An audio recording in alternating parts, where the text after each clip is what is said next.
몇 년 전에 우리나라에서도 아들러의 심리학이 아주 유행한 적이 있어요.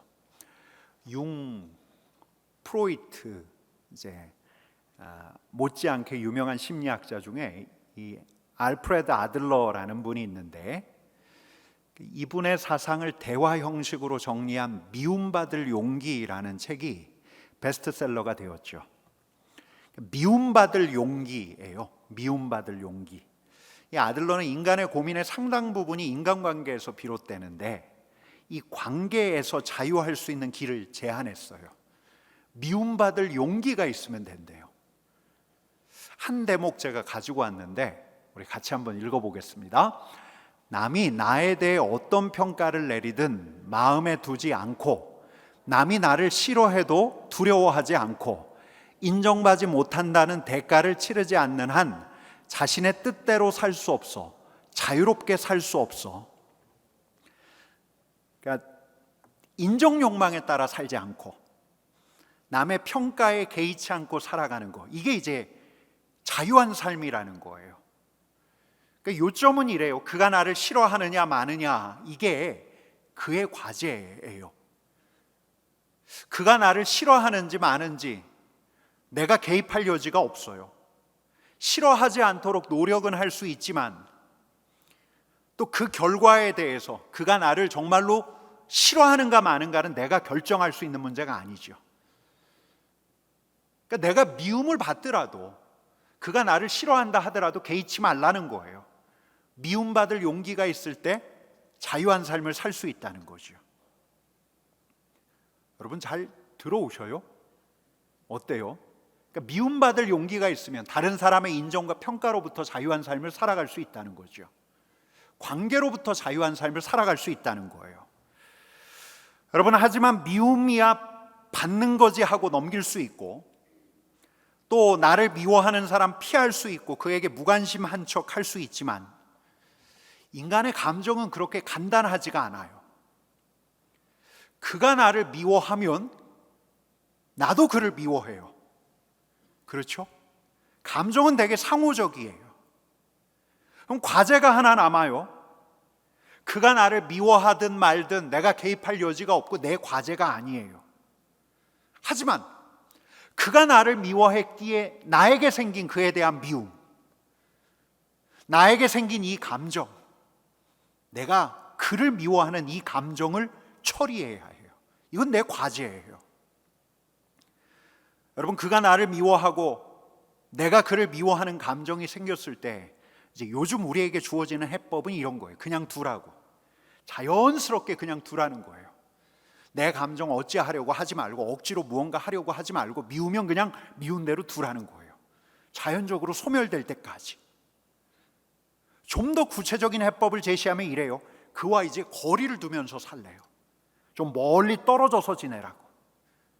괜히 그 미움이라는 감정 때문에 힘들어하지 말고, 억지로 처리하려고 하지 말고, 멀찍이 떨어져서 있으라는 거예요. 여러분, 이런 이야기 듣다 보면 오늘 본문이 되게 부담스러워요. 오늘 본문은 뭐라고 이야기하냐면, 사랑 가운데서 서로 용납하라라고 이야기해요. 성령이 하나 되게 하신 것을 힘써 지키라라고 해요. 그러니까 하나 되라는 말씀이에요. 서로 핥히고 서로에게 상처를 내서, 그래서 미워하는데, 아니 예수님 믿는 사람이 어떻게 그럴 수 있어? 말도 안 돼. 화해해. 여러분, 이렇게 이야기하는 사람 더 화가 나요. 그 사람한테 화가 나요. 그를 향한 나의 믿음 덜어내는 게 굉장히 어려운데, 그를 미워하지 말라고 안 하고, 그를 거기서 한 걸음 더 나아가서 그를 사랑 가운데서 용납하라고 하는 거예요.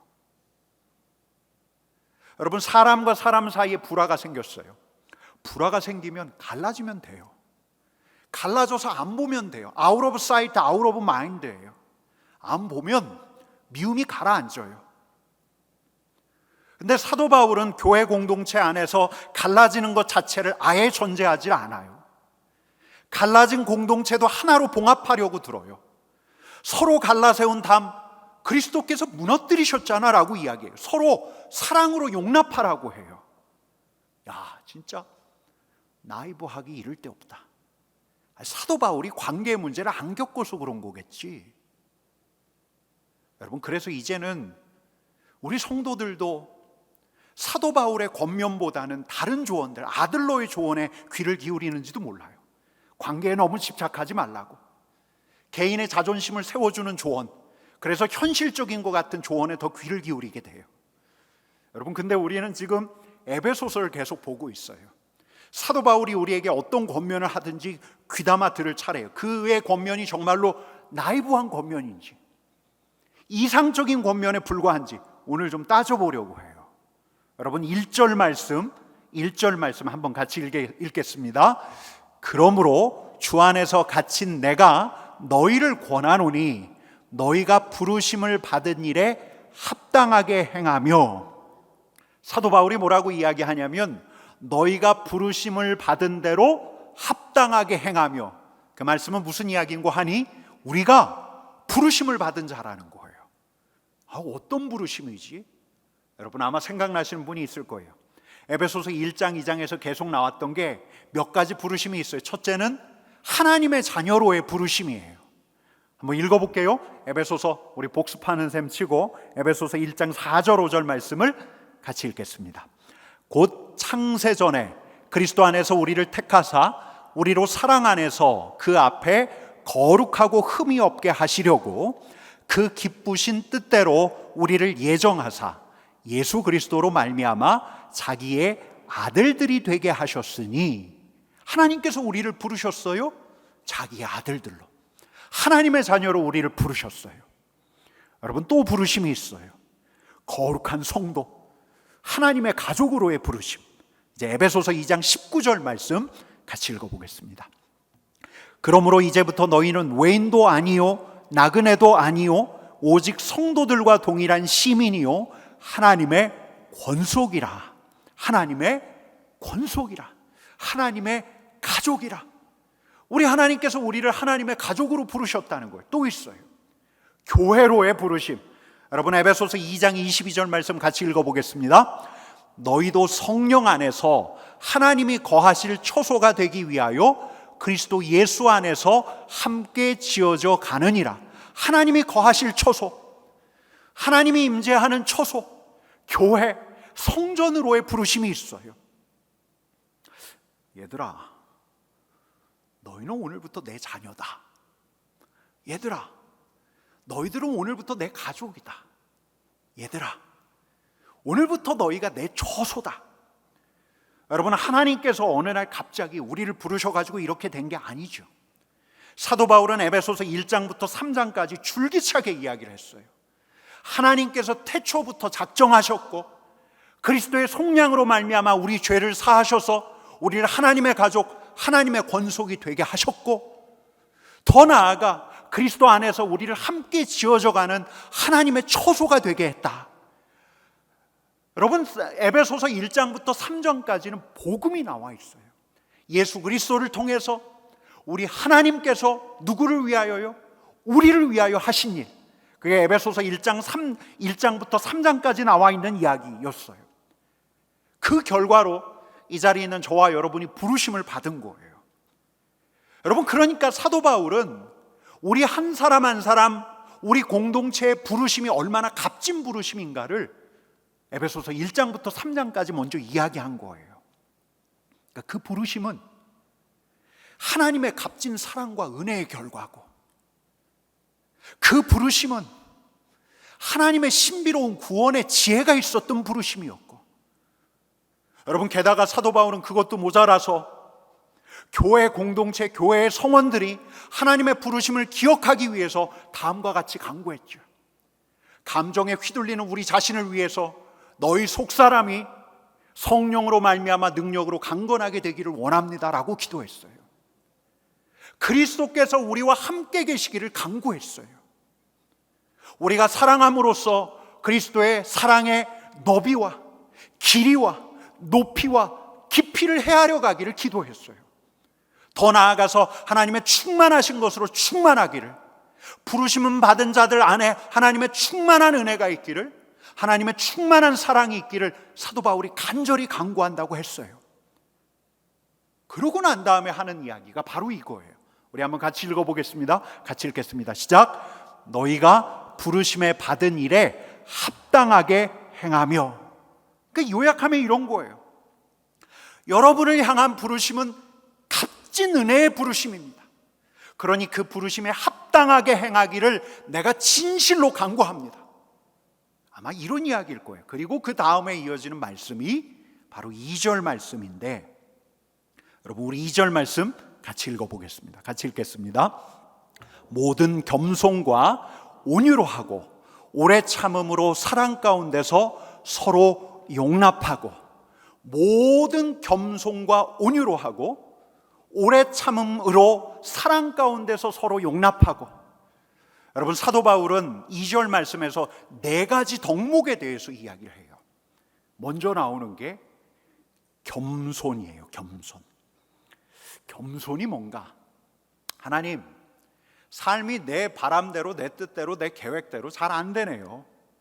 그러니까 저는 하나님을 의지할 수밖에 없네요. 겸손하게 하나님의 뜻을 구하고 하나님을 의지하는 사람 되겠습니다. 여러분 이게 겸손이지요. 이게 겸손이에요. 그런데 이 맥락하에서 겸손은 하나님을 향한 겸손이라기보다는 사람을 대하는 태도로서의 겸손이에요. 어떤 신학자가 이 겸손을 이렇게 정의했는데 참 이 정의가 좋아서 가지고 와봤어요. 같이 읽어보겠습니다. 다른 사람의 값어치와 진가를 인정해 주는 것, 이게 겸손이에요. 여러분 그러니까 겸손은 비굴한 아첨하고는 대비돼요. 자기보다 약한 자에게 강한 척하고, 강한 자에게 굴종하고, 자기를 보호하기 위해서 자기 이익을 추구하는 인간의 자연스러운 욕망하고 대비되는 게 이 겸손이에요. 오히려 겸손은 모두를 향한 태도예요. 힘이 있든 없든, 재력이 있든 없든, 권세가 있든 없든 그 사람을 가치 있게 인정하여 그의 진가를 보는 것, 이게 겸손이에요. 여러분 제가 얼마 전에 유튜브 강의를 하나 보는데, 요즘에 한창 인기를 올리고 있는 한 영어 강사의 강의였어요. 근데 그 강사가 이렇게 이야기해요. 야, 넌 이거밖에 안 돼. 너 아직 멀었어. 너 그러다 망하고 말 거야. 아침마다 일어나서 그렇게 하래요. 채찍질을 하고 도끼를 품으라는 거죠. 그래야 이 영어 공부에 매진할 수 있다고, 연습과 훈련을 게을리하지 않을 수 있다고. 그러니까 자신을 냉정하게 평가하고 자신을 계속해서 채찍질하래요. 넌 소중한 존재야. 너는 사랑받는 존재야. 이따위 말은 하지 말고 네가 얼마나 하찮은 존재인가를 직시하라는 거예요. 여러분 맞아요. 도끼를 가지고 냉철하게 자기 자신을 진단해야만 공부에 열을 낼 수가 있죠. 근데 제가 그 강의 들으면서 많이 걸렸어요. 자존감을 구기면서까지 도끼를 품으라고? 이게 맞나? 여러분 이렇게 목표에 도달하고 나면 자신감이 넘치고 자존감은 강해질 텐데, 자존심도 강해질 텐데, 이렇게 자신감이 강해지면 다른 이들을 존귀하게 대할 수 있을까? 나보다 실력이 안 되는 사람을 그것밖에 안 되는 이들이라고 폄하하지는 않을까? 자기 자신에 대해서 지나치게 드이양양하지는 않을까? 여러분 성경에서는 우리의 자존감을 먼저 세워요. 나라는 존재 자체에 대한 긍정을 양보하지 않아요. 나라는 존재를 가치 있게 여기지 않으면 그 누구하고도 바꿀 수 없을 만큼 어떤 이에게 내가 끔찍히 귀한 존재라는 걸 잊어버리면, 지금 나의 실력, 나의 외모, 나의 재정적인 능력과 상관없이 지금도 나를 여전히 주목하고 계신 그분을 기억하지 않으면, 무엇보다도 예수 그리스도 그분께서 나를 위해 죽으셨다는 자각이 없으면 우리에게 겸손이라는 미덕은 매우 요원해져요. 여러분 나라는 존재에 대한 자존감이 희박한데 어떻게 다른 사람을 존귀하게 여길 수 있겠어요? 존귀하게 여기는 척은 할 수 있죠. 부러워할 수 있고 굽신거릴 수 있죠. 힘 있는 사람에게, 돈 있는 사람에게 겸손한 척 할 수 있죠. 하지만 힘없고 돈 없는 사람에 대해서는, 여러분 겸손은 자존감에서 비롯돼요. 내가 어떤 존재인가를 아는 데서 비롯되는 거죠. 겸손은 우리 하나님께서 나를 어떻게 생각하시는가, 나를 위하여 어떤 일을 행하셨는가, 이걸 아는 데서부터 시작해요. 근데 하나님께서 하신 일을 생각하면 내 능력, 내 힘, 내 능력으로 된 게 아무것도 없거든요. 여러분, 그게 에베소서 1장과 2장에서 나오는 거예요. 하나님께서 나를 하나님의 자녀로 삼으셨어요. 자격 없는 내 힘이 아닌 오직 예수님의 보혈로. 하나님께서 나를 하나님의 가족으로 삼으셨어요. 자격 없는 내 힘이 아닌 예수님의 보혈로. 하나님께서 우리를 하나님의 처소로 부르셨어요. 자격 없는 내 힘이 아닌 오직 예수님의 보혈로. 여러분, 내가 이렇게 하나님께 귀한 존재고 귀한 부르심을 받은 존재예요. 내가 귀하기에 나 못지않게 그분에게 귀한 그 사람의 진가와 가치를 인정하는 거죠. 이걸 겸손이라고 해요. 여러분, 두 번째는 온유예요. 온유. 온유는 부드럽게 대하는 거지요. 호전적으로 대하는 게 아니에요. 여러분, 에베소서를 공부하다가 우리 하나님께서 나를 겁박하신 적이 있었던가를 떠올려 봤어요. 지옥에 대한 두려움, 가공할 만한 하나님의 심판으로 인해서 그 두려움이 나를 엄습했던 적이 있었던가. 나 죽고 나면 꺼지지 않는 불길, 구더기 들끓고 있는 더미 안에 잠기게 될 거란 공포에 사로잡혔기에 우리가 예수 그리스도에게 왔던 걸까? 여러분, 에베소서를 공부하면서 이런 그리스도 밖에 있는 우리, 그리스도 밖에 있었던 우리를 직면하고 그 암담하고 어두운 미래를 실감했던 적이 있었던가? 여러분, 도리어 바로 지금 앞날에 대한 염려, 근심이 사그라들지 않고 여전히 공허감과 외로움에 시달리고 도대체 인생이란 뭘까? 이런 질문을 던지고 있는 우리들, 그러니까 오늘도 어둠을 마주해 살아가고 있는 우리들에게 하나님께서는 부드럽고 세미한 음성을 들려주셨다는 거죠. 부드럽고 세미한 음성을 계속해서 들려주셨다는 거죠. 뭐라고요? 너는 창세전부터 그리스도 안에서 내가 너를 택했다. 그리스도 예수 안에 있는 속량으로 말미암아 내가 나의 자녀가 되었다. 여러분, 1장 말씀은 이렇게 이야기했어요. 아무것도 보이지 않는 지금, 그래서 무지하고 답답해하고 외로워하는 이 지경에도 모든 일이 그의 뜻의 결정대로 일하시는 그분의 계획에 따라서 진행되어 가고 있다는 것을 에베소서 1장 말씀은 우리에게 깨우쳐 줬어요. 어떻게? 부드럽게. 여러분, 제가 지금 무슨 말씀 드리는 거냐면, 우리 하나님께서는 이 자리에 있는 우리를 강하게 겁박하지 않으시고, 그리스도께서는 우리를 두려움으로 겁박하지 않으시고 부드럽게 하나님께서 우리에게 어떤 일을 행하셨는가 세미한 음성으로 들려주셨다는 거예요. 여러분, 겸손과 온유로 하고라고 되어 있는데, 제가 오늘 아침에 이 말씀 묵상하다가 마태복음 11장에 있는 말씀이 떠올랐어요. 우리 주님께서 이런 말씀 하시죠. 내 마음이 온유하고 겸손하니 너는 내게로 와서 내게 배우라 라는 말씀을 하셔요. 아, 사도 바울이 우리 주님 하셨던 말씀을 알았구나. 여러분, 주님께서 나는 온유하고 겸손하니 라고 말씀하셨어요. 자신의 성품이 그러하다는 것을 일러주는 말씀이기도 하지만 동시에 우리 주님께서 주님의 사람을 어떻게 대하시는가를 일러주는 말씀이죠. 겸손하게 대하신다는 거예요. 한 사람 한 사람의 진가와 가치를 인정하시면서 그를 대하신다는 거예요. 왜?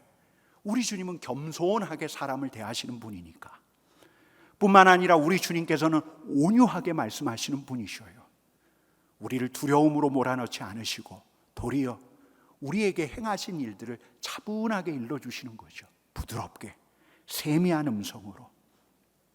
여러분, 그래서 겸손과 온유는 어떤 면에서 신앙의 시금석이에요. 저 인간이 얼마나 자기를 낮추며 겸손한 모습을 보일까? 얼마나 부드럽게 말하는가? 이걸 평가하는데 겸손 온유라는 잣대를 쓰라는 말이 아니라 내 자신이 얼마나 그리스도에게 가까워졌는지를 확인할 때 내가 얼마나 겸손해졌는가? 내가 얼마나 다른 사람을 인정하며 다른 사람을 존귀히 대하는가?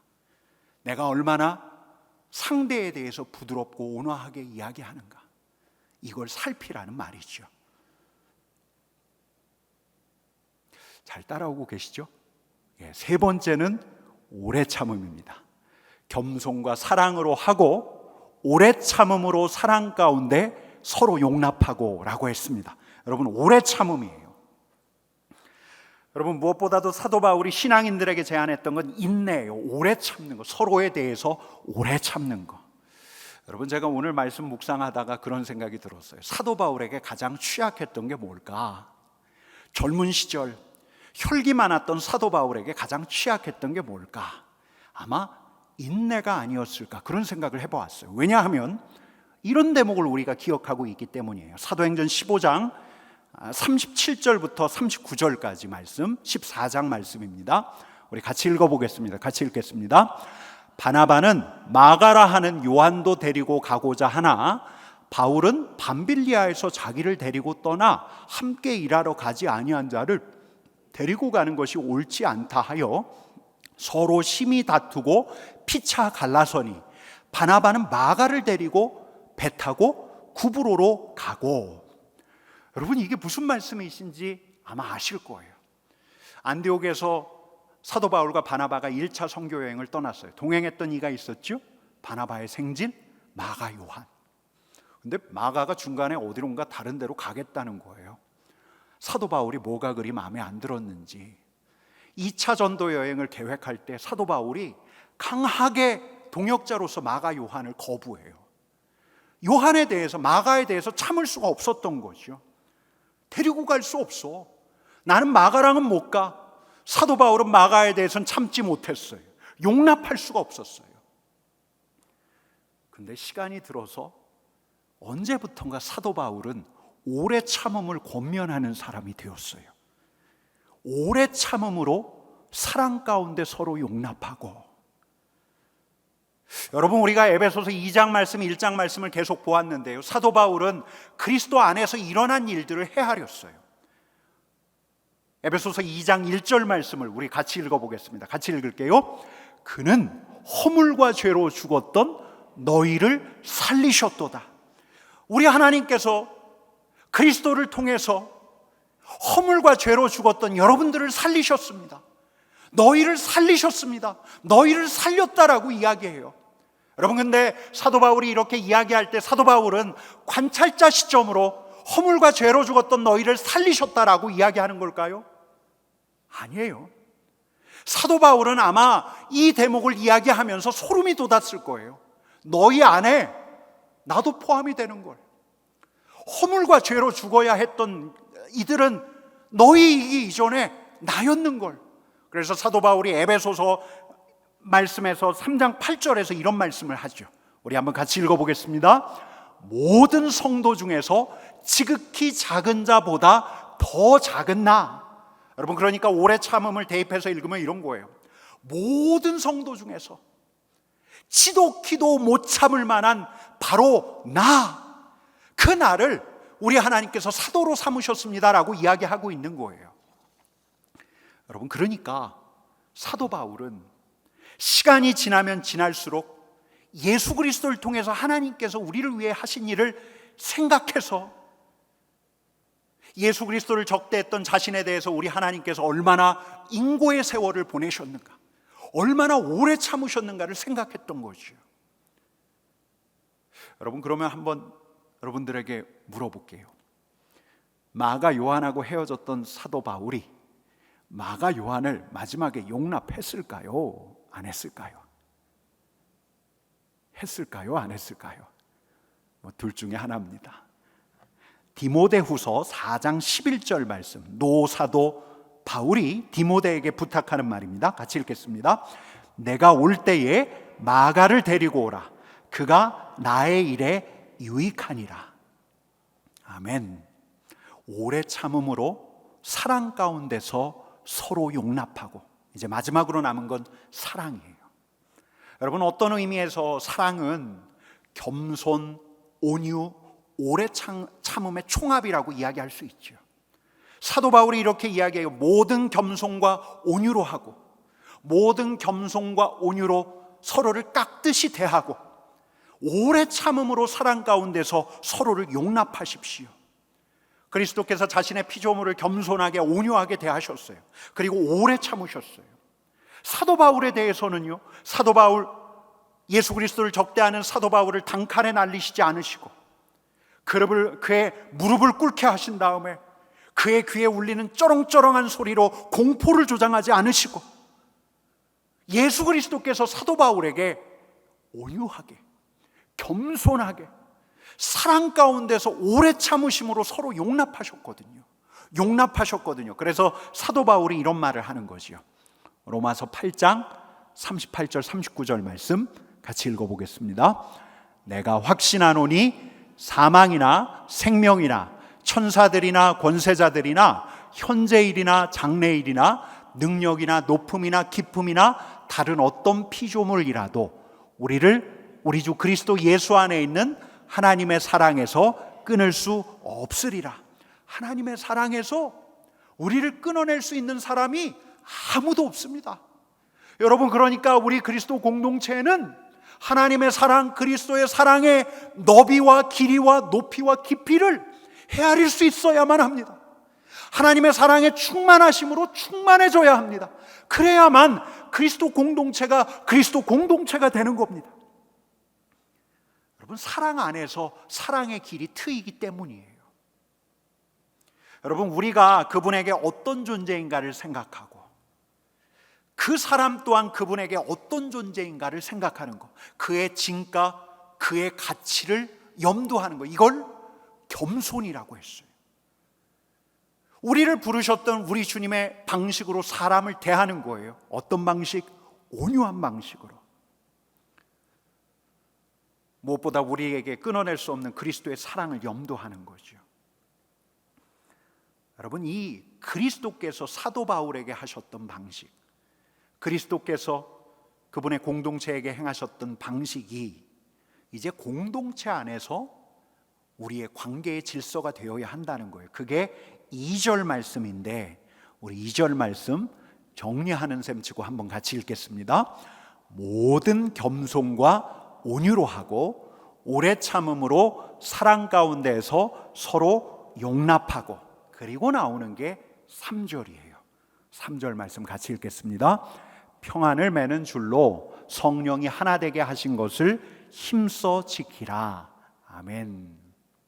아마 매다라고 한 걸 보면 사슬에 매인 사도 바울의 신세가 생각나지요. 사슬에 매여 있기에 아마 자신이 사슬에 매인 걸 보고 우리 성도들, 에베소 교회 성도들은 평안에 매는 줄로 매여 있어야 하는데 아마 이걸 염두한 건지도 모르겠어요. 그리스도께서 원수된 것, 유대인과 이방인 사이에 가로막혀져 있던 것을 허무셨기에 성령께서 평화의 줄로 유대인과 이방인 에베소 공동체 성원들을 단단하게 묶고 계시기에 이제 이걸 힘써 지키라는 거예요. 힘써 지키라, 전력하라 라는 말이에요. 이제는 우리의 노력이 필요하다는 거예요. 서로에게 겸손하게 대하고 온유하게 대하고 오래 참고 사랑 가운데서 용납하고, 성령께서 하나로 묶은 끈이 있는데 그걸 끊지 말라는 거예요. 여러분, 초기 교회 성도들은 이 사도 바울의 권면을 끊임없이 유념했던 것 같아요. 교회 공동체 밖에 있는 이들의 평가를 들어보면 틀림없이 초기 교회 성도들은 이 사도 바울의 권면을 마음에 새기며 살았던 것 같아요. 어떤 이교도의 대화록에 남아있는 말이 이래요. 무차별하게 서로 형제와 자매라고들 부르는군요. 여러분, 그리스도 공동체 안에서는 서로가 서로를 형제님, 자매님 하고 불렀대요. 심지어는 부부간에도. 그래서 이교도들은 그리스도 공동체 안에 있는 성원들을 보면서 쟤들이 지금 근친상간을 하나? 분명히 부부인데 그들이 형제 자매라고 부르니까 그런 오해를 하기도 했다는 거예요. 여러분, 그리스도 안에서 한몸된 공동체로 단단하게 묶여있던 공동체가 초기교회 공동체였어요. 여러분, 여기까지 말씀을 들으면 우리 이렇게 생각할 수 있어요. 네, 좋습니다. 사도 바울, 제가 우리 공동체 안에서 우리 하나님께서 제 곁에 두신 이들에 대해서 그리하겠습니다. 겸손하게, 온유하게, 앞으로 오래 참으면서 사랑 가운데서 서로 용납하며 지내겠습니다. 공동체 안에서 그리 되도록 힘쓰겠습니다. 힘써 지키겠습니다. 여러분, 이렇게 이야기할 수 있죠? 이야기할 수 있어요. 근데 이렇게 말을 하면서도 여러분, 우리는 아직 오늘 초두에 던졌던 문제 하나를 가지고 있어요. 다 좋습니다. 다 그렇게 해볼게요, 주님. 근데 그에게만큼은 그리 못하겠습니다. 그에게만큼은 어렵습니다. 저도 부들부들 떠는 이 보았어요. 울분과 분노를 토해내는 일을 보았어요. 그에게 당했던 일을 생각하면서 눈물을 닦는 일을 보았어요. 담담하게 이야기하지만 내가 절대 그 사람만큼은 용납할 수 없습니다. 침묵으로 응수하던 이도 있었어요. 여러분, 그래요. 미움 버리는 게 쉽지가 않아요. 근데 그를 용납하래요. 미움 버릴 용기를 넘어서 이제는 그를 용납하라는 게 사도 바울의 권면인데, 여러분, 이거 어떻게 해야 해요? 여러분, 오늘 4절부터 6절까지 말씀이 있는데 우리 같이 읽어볼게요. 오늘 많이 읽죠? 한번 읽어볼게요. 같이 읽겠습니다. 몸이 하나요 성령도 한 분이시니 이와 같이 너희가 부르심의 한 소망 안에서 부르심을 받았느니라. 주도 한 분이시요 믿음도 하나요 세례도 하나요 하나님도 한 분이시니 곧 만유의 아버지시라. 만유 위에 계시고 만유를 통일하시고 만유 가운데 계시도다. 아멘. 여러분, 사도 바울이 이야기합니다. 다 하나래요. 몸도 하나, 성령도 하나, 소망도 하나, 주도 하나, 믿음도 하나, 세례도 하나, 하나님도 하나. 여러분, 우리는 한 공동체래요. 한 몸이래요. 우리가 믿는 분도 한 분이래요. 우리의 믿음도 그분을 향한 믿음이에요. 여러분, 우리는 한 성령 안에서 한 분이신 우리 하나님 만유의 아버지 앞에서 그리스도의 몸으로 부르심을 받아서 한 믿음으로, 한 소망으로 품고 사는 거예요. 여러분, 제가 4절부터 6절까지 말씀을 읽는데, 여러분 4절부터 6절까지 말씀 한 번만 더 읽어볼게요. 한 번 더 읽겠습니다. 시작. 몸이 하나요 성령도 한 분이시니 이와 같이 너희가 부르심의 한 소망 안에서 부르심을 받았느니라. 주도 한 분이시요 믿음도 하나요 세례도 하나요 하나님도 한 분이시니 곧 만유의 아버지시라. 만유 위에 계시고 만유를 통일하시고 만유 가운데 계시도다. 아멘. 여러분, 제가 4절부터 6절까지 읽는데 뭔가가 생각났어요.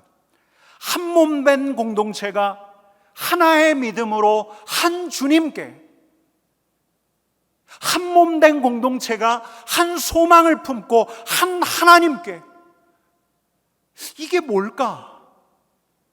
여러분, 이게 예배죠, 예배. 여러분, 우리는 하나님을 예배해요. 각기 다른 이들이 서로 다른 생각을 가지고 있고 서로 다른 삶을 살아왔어요. 그래서 한 공동체로 사랑하며 산다고 하지만 갈등하며 살아요. 나아가 미워하며 살아요.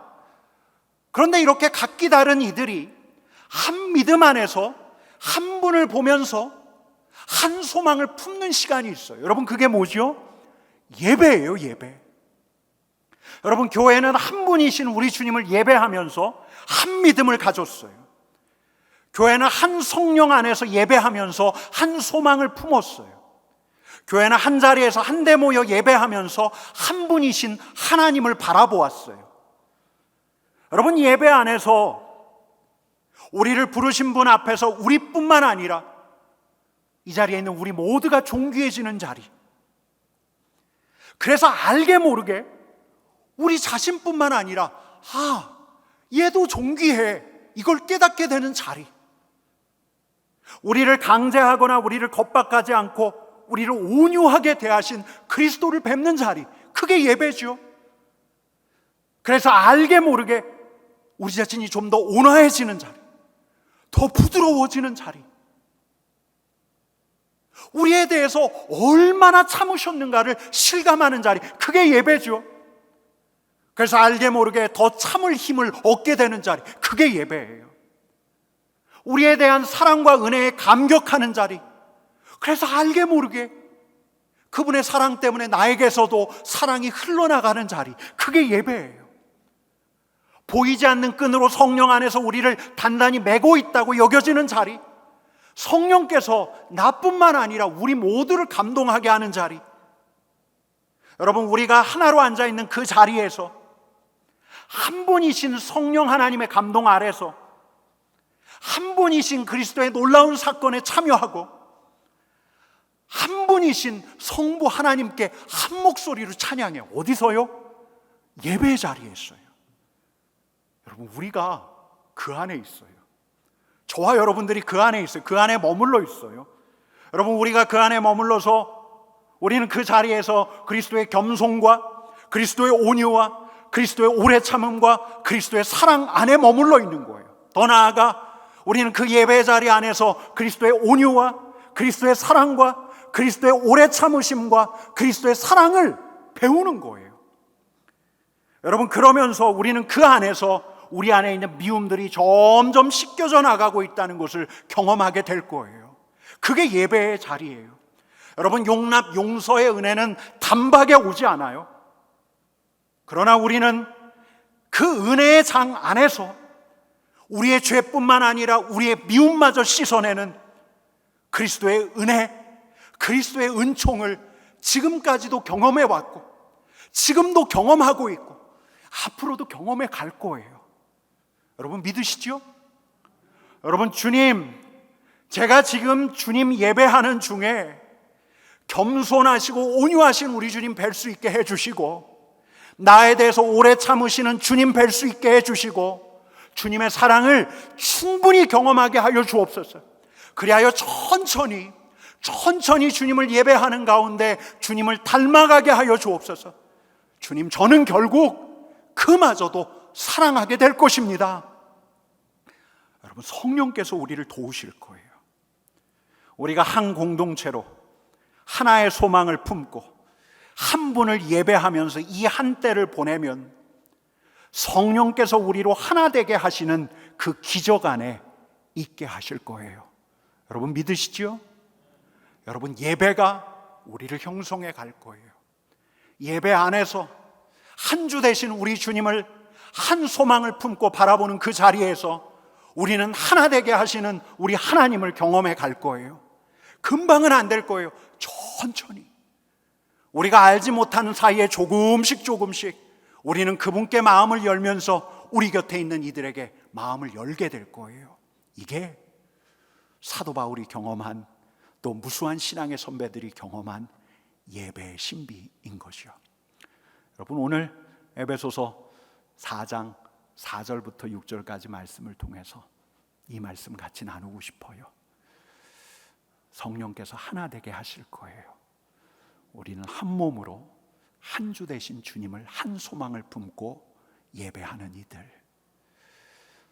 여러분, 옆에 있는 이들에게 일러드릴까요?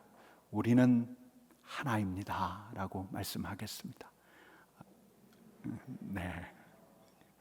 네, 우리 같이 찬양하겠습니다. 우리 같이 찬양합시다.